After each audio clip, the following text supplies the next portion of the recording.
అమరావతిలో అనాథ పిల్లలకు 5,000 రూపాయల పెన్షన్ ఇవ్వాలని తీర్మానించింది ఏపీ కేబినెట్. రాజధానిలో వీధిపోటు ఉన్న ప్లాట్ల మార్పును కూడా గ్రీన్ సిగ్నల్ ఇచ్చింది. వీటితో పాటు పలు ప్రతిపాదనలకు ఆమోద ముద్ర వేసింది.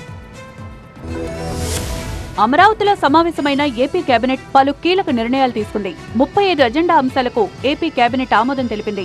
పీపీపీ పద్ధతిలో పిడుగురాళ్ల మెడికల్ కాలేజీ అభివృద్ధి చేయాలని కేబినెట్ లో తీర్మానం చేశారు. టిట్కోకు హట్కో నుంచి 4,451 కోట్ల రుణ గ్యారంటీకి మంత్రివర్గం ఆమోదం తెలిపింది. ఇక అమరావతిలో వీధిపోటున్న ప్లాట్ల మార్పునకు కేబినెట్ గ్రీన్ సిగ్నల్ ఇచ్చింది. పలమనేరు లైవ్ స్టాక్ కు చెందిన 33 ఎకరాలు ఏఎంసీకి బదిలీ చేయాలనే నిర్ణయానికి మంత్రివర్గం ఓకే చెప్పింది. ఇక అమరావతిలో అనాథ పిల్లలకు 5,000 పెన్షన్ ఇవ్వాలని మంత్రివర్గంలో తీర్మానించారు.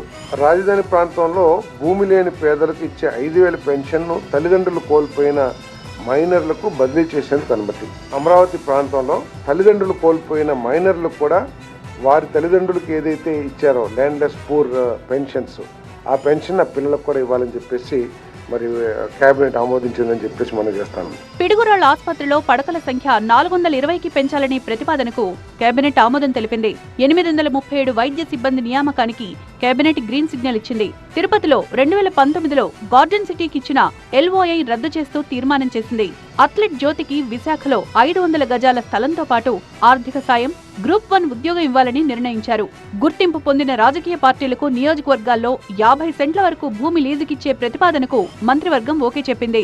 రాష్ట్రంలోని ప్రతి నియోజకవర్గ మండల ప్రధాన కార్యాలయంలో జాతీయ రాజకీయ పార్టీలు లేదా గుర్తింపు పొందిన రాష్ట్ర రాజకీయ పార్టీలకు తమ సొంత భూమి లేదా భవనం లేని పక్షంలో ప్రభుత్వ భూమిని లీజు ప్రాతిపదికన 30 సెంట్లు బదులుగా 50 సెంట్లు గరిష్టంగా కేటాయించేందుకు అనుమతి ఇవ్వబడింది.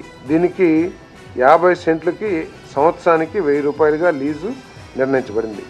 అల్లూరు జిల్లా నందకోటలో 5 స్టార్ రిసార్ట్ నిర్మాణంతో పాటుగా కన్వెన్షన్ సెంటర్, థీమ్ పార్కులను ఏర్పాటు చేయాలని ఏపీ ప్రభుత్వం నిర్ణయించింది. ఇందుకోసం భూ కేటాయింపులకు కేబినెట్ ఆమోదం తెలిపింది.